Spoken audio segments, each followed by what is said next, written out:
pertemuan akan membahas tentang materi dampak korupsi terhadap ketahanan budaya dan religiusitas. Tapi sebelum itu kami akan memperkenalkan diri secara masing-masing. Perkenalkan, nama saya Kire Imon. Nama saya Fensa Banari. Nama saya Shalomita Startong Kesong. Nama saya Fretiana Kristela Pemasi. Baik, dampak korupsi terhadap ketahanan budaya. Ketahanan budaya merujuk pada kemampuan suatu masyarakat untuk mempertahankan dan menjaga nilai-nilai, norma, dan tradisi yang diwarisi dari generasi ke generasi. Korupsi memiliki beberapa dampak signifikan terhadap ketahanan budaya, antara lain: 1. Erosi nilai-nilai moral dan etika budaya. Suatu bangsa seringkali ditopang oleh nilai-nilai moral dan etika yang kuat, seperti kejujuran, gotong royong, dan rasa keadilan. Namun korupsi menghancurkan nilai-nilai ini dengan mempromosikan perilaku yang tidak etis dan tidak adil. Kedua, merusak identitas nasional. Korupsi yang merajalela dapat menciptakan ketidakpercayaan publik terhadap simbol-simbol budaya dan lembaga-lembaga yang seharusnya menjadi warisan budaya. Yang ketiga, menyebabkan pemudaran budaya lokal dalam konteks globalisasi. Korupsi dapat memperparah marginalisasi budaya lokal.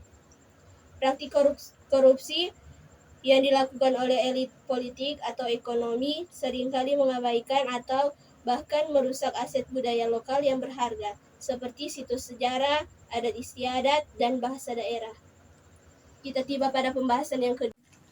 Pembahasan yang kedua akan dilanjutkan oleh Fain Sabanari. 2. Dampak korupsi terhadap religiusitas. Religiusitas merujuk pada sejauh mana individu atau masyarakat memegang teguh nilai-nilai dan ajaran agama dalam kehidupan sehari-hari. Korupsi memiliki dampak negatif yang signifikan terhadap dimensi religiusitas di masyarakat, antara lain: yang pertama, menurunkan kepercayaan terhadap pemimpin religius. Korupsi yang melibatkan tokoh agama atau pemimpin religius dapat menghancurkan kepercayaan umat terhadap institusi keagamaan. Ketika pemimpin agama terlibat dalam skandal korupsi, masyarakat akan kehilangan teladan moral yang seharusnya mereka anut, yang pada gilirannya menurunkan tingkat kepercayaan terhadap ajaran agama itu sendiri. Yang kedua, meningkatkan sikap apatis terhadap ajaran agama. Korupsi yang melibatkan aktor-aktor religius atau dilakukan di lembaga-lembaga yang diasosiasikan dengan agama dapat membuat masyarakat skeptis terhadap relevansi ajaran agama dalam kehidupan modern. Yang ketiga, meningkatkan perilaku amoral. Korupsi yang meluas dalam masyarakat juga dapat mengikis norma-norma religius seperti larangan terhadap kecurangan, ketidakadilan, dan pengkhianatan. Selanjutnya dilanjutkan oleh Saudara Shalomita Tuong Kesong. 3. Korupsi sebagai tantangan terhadap nilai-nilai budaya dan religiusitas. Korupsi tidak hanya merusak budaya dan religiusitas, tetapi juga menjadi tantangan besar dalam membangun masyarakat yang berintegritas. Nilai-nilai budaya dan agama mengajarkan integritas, keadilan, dan rasa tanggung jawab seringkali terabaikan ketika kepentingan pribadi lebih diutamakan. Sebagai contoh, dalam banyak masyarakat, budaya gotong royong dan saling membantu bersama mulai terkikis oleh mentalitas individualitas dan yang dipupuk oleh korupsi. Sementara dalam agama, ajaran mengenai pentingnya kebaikan, keadilan, dan ketakwaan sering diabaikan ketika korupsi merajalela. Praktik ini menunjukkan bahwa korupsi bukan hanya sekedar pelanggaran hukum, tetapi juga ancaman besar bagi pembangunan moral dan spiritual masyarakat. Materi keempat akan dibacakan oleh Freddy. Upaya mengatasi dampak korupsi terhadap budaya dan religiusitas.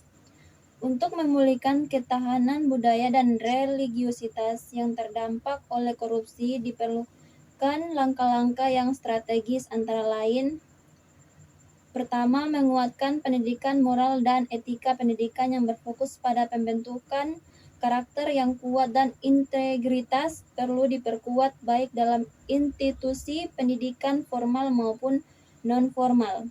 Pengajaran nilai-nilai budaya dan religius yang menjunjung tinggi kejujuran dan keadilan harus menjadi bagian integral dari kurikulum pendidikan. Yang kedua, pemberdayaan lembaga budaya dan religius. Lembaga budaya dan religius perlu diperkuat agar mampu menegakkan norma-norma sosial yang melawan korupsi. Yang ketiga, penegakan hukum yang tegas, sanksi hukum yang tegas dan transparan terhadap pelaku korupsi, terutama mereka yang menduduki jabatan publik atau posisi dalam lembaga keagamaan. Sangat penting untuk memulihkan kepercayaan publik. Baik, terima kasih. Dikembalikan kepada moderator. Itulah pembahasan tentang materi dampak korupsi terhadap ketahanan budaya dan religiusitas. Terima kasih sudah meluangkan waktu, dan sekian dan terima kasih. Dan ini adalah dosen pengampu mata kuliah Pendidikan Budaya Anti Korupsi, Dr. Randa Debbie Ceharende, MSI, dan juga salah satu rektor Universitas Pembangunan Indonesia Manado. Ayo sama-sama bergabung di Universitas Pembangunan Indonesia Manado.